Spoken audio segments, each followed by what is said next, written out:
Did you know that there have been more senior citizens in space than children? This is the channel you come to for that kind of knowledge. How you guys doing? Joe here. Thanks for checking out another video. And last week I only put up the one and then a bunch of shorts. That's because, well, quite frankly, I'm working on my computer, which you'll be seeing some video on soon, and a little depressed. Don't know why, but we'll get over that. Today, though, we're taking a look at a Beretta. I've only owned one other Beretta, and when this one came in, I thought, hey, maybe I should pick this one up. This one came through Liberty Arms, Harrisonburg, Virginia. Google them. I'm not allowed to link them. Good people, good prices. This guy came in on trade, and Daniel sent me a picture. And I'm like, you know, that's so cool. I think I need to have it. It's not a 92 FS. It's not an 84. It's not a Bobcat. It's not a 3032. Nope. What we have here is the U22 Neos. It's a gun that came out a while ago, nearly a decade ago. And a lot of people just kind of looked at it, said, that's kind of cool, and moved on. It's not Beretta's bread and butter. And because of that, a lot of people ignored it. But I don't think they should have, because it's got a lot of interesting qualities for what is considered a budget pistol. Let's go ahead and take a look inside the box. Inside the box, of course, you do get the gun itself with a mag release in a weird spot, which we'll take a look at in a few minutes. Show that it is clear, nothing in it, and set that aside. This one comes with two locks. The California certified lock, which, as you can see, has never been opened or used, as should be. Little flag there. The second mag has a snap cap in it. Almost thought ahead on this video, as well as a couple of things from Beretta, a little pouch and the owner's manual, which is important for takedown if you've never owned one of these. So that's pretty cool. Nice hard case designed to fit the firearm perfectly. It is kind of coincidental that I looked at that 22 Magnum pistol from XL Arms last week, and then this guy walks into the store. But this is a different beast altogether. Number one, it's got a lot of really interesting styling designs and assembly practices they've done here. Taking a look, number one, the first thing that catches your eye, well, obviously that bullish style barrel with the barrel so far down, but also the Jetsons style grip. It's kind of imitating a target pistol. A lot of target pistols have a shelf here for your thumb and nice ergos to them, and this is rounded off because you don't really need a place to double grip. The texturing is interesting. It's not very grippy, but grip tape can fix that problem. But you'll also notice, and you'll have to Google it since I don't actually insert stuff on my one takes, but the Wolverine 22 pistol from back in the day had a very similar line to its grip. It's a little bit more curvaceous than this guy, but yeah. It's about the size of a Smith & Wesson Victory. This has the 6-inch barrel. There is a 4-inch barrel, which basically just comes to the end of the trigger guard. I think the 6-inch barrel looks better because of the size. It actually balances the look of the pistol. Obviously, up here on top, this is the most noticeable thing. This is a Weaver rail, or a pick rail, depending on how you want to look at it. It's more Weaver style, though, because the spacing is not normal. Serrated up top to reduce glare, and as you can see, it has its sights integrated into the top of the firearm. Rear U-notch, it is adjustable for height and windage. Front post is just, well, looks like, yeah, it's just kind of in there. I don't think that's adjustable at all. But overall, you get a second set of sights so that you don't have to buy an optic if you don't want one. I was going to throw my primary arms on there. This is the Cyclops reticle. It has the etched reticle that lights up. But this is definitely Weaver, not pick rail, because of the design of it. You can't put that on there. But you can put many other optics and mounts and things like that. That one just won't work because of what it is. Let's go ahead and take a look further down the pistol. It does have ambidextrous safeties. They do operate backwards from the norm. However, they're very light, so you can easily flick them without having to, do two-handed manipulations. Although I would have preferred to have it, sweep down for fire, maybe have it mounted a little bit higher. But Beretta doesn't care what you think. They do it because it's aesthetically pleasing to them, because it's not convenient. Speaking of not convenient, let's talk about the mag release. not here, and this is a USA made pistol, but it's a target pistol, so keep that in mind. But a USA made pistol typically has its mag release here, typically. European styles have a heel release from the older guns or paddle release for like HKs. Obviously, you can see neither of those are present. It does have a Allen key down here. I believe that's for the rear spring. No, the mag release is this guy, where your thumb or your finger should normally rest. And it is a very, very drop-free mag. Comes out with nary a problem. Obviously, it's a split design, so it does have a aluminum rear piece. It is striker fired, so this is a slide, unlike the other gun, which had a bolt. So this moves, but the striker mechanism is actually in place up here. So very light, very easy to manipulate. I'm sure there's somebody that makes something that just attaches on there like the Smith & Wessons with a bigger end on it, because if you have an optic, you can't really get over the top. Nothing up here. You don't really need it because it is, again, a target pistol. Up front, very bullish barrel there, and pretty interesting. Let's go ahead and talk about the trigger. In order to do that, let's grab a mag with a snap cap.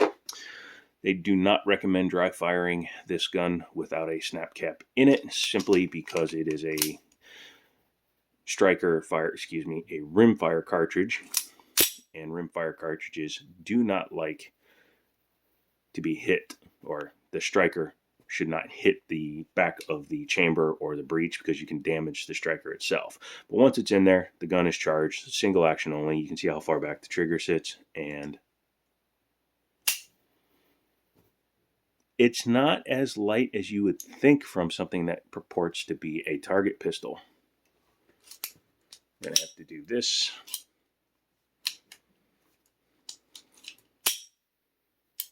Yes, I know I just pulled it.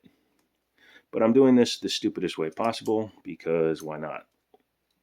Put the snap cap back in, drop it down, and the reset. It's all the way out. There's no reset. It just, you let go and it goes into the next shot. Again, not a speed pistol, it's a target pistol. But follow-up shot, same exact feeling. You do have a charged indicator there. So when it is loaded, obviously it shows it. So let's go ahead and take it apart real quick. Drop your mag, put the snap cap in the box. That way I don't forget where I put it until I forget where I put it. And this has a weird disassembly process. Number one, double check it one more time, make sure there's nothing in it. That's just the way to do it. Lock the slide back. And then you see this wheel that looks like it's an adjuster for a Tonka toy or a Nerf gun. It's actually your disassembly. You have to push in over here while turning the wheel this way. The manual says turn it counterclockwise, but in no demonstration, illustration, or mention does it say which way to hold the gun while going counterclockwise. Yes, I just said it white ball, but wild touch. What they're indicating is to turn it counterclockwise to loosen it. Okay, that's fine. I can do that. But this is clockwise when you're holding the gun away from yourself. It's counterclockwise if you're holding the gun upside down. But they in no time tell you to hold the gun upside down. They just say turn it counterclockwise. Easiest way to do it, use one finger to hold it there and use your other fingers to manipulate the dial. You will see the barrel is actually raising up off of the frame.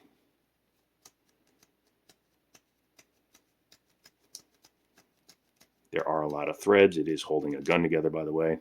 And you can go ahead and do that. Once you've done that, you can take your barrel off. You could remove this upper rib if you really wanted to, but that would be insane and dumb, and there's no reason to do that. Plus, it also retains this guy. So, yeah, I don't know why I said you could take it off. You can take it off for repairs, replacements, etc., or modifications if you wanted to Cerakote the gun or something, but it needs to be part of the gun. But yeah, overall, very simple design.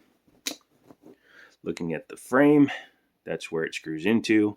There is your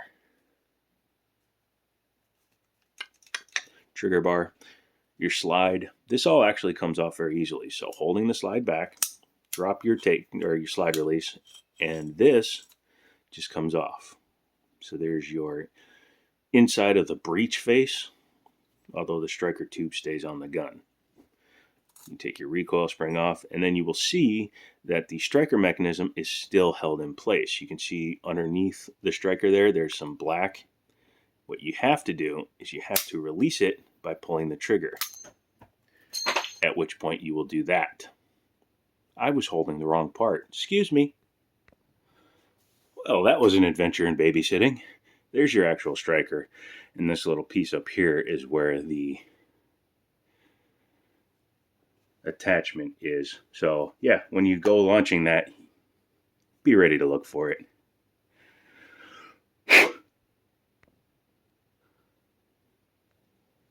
I went ahead and reinstalled it off screen. There is a little cup in here that the spring will sit in when you go to reassemble it. However, I don't trust my hands and my nerves, so I did it off camera. Turns out I didn't have to. It's very easy. But once you do that, you put the striker all the way back in.